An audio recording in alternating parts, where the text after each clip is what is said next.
Hi friends, welcome to our YouTube channel.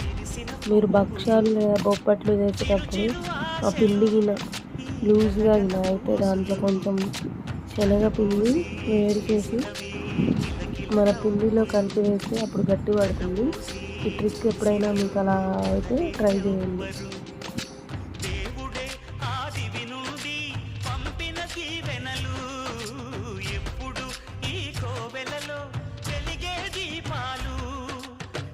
సిరి మౌవలు ఆ విరిసిన పువ్వులు, చిరు చిరు ఆశలు, ఈ గలగల ఊసులు.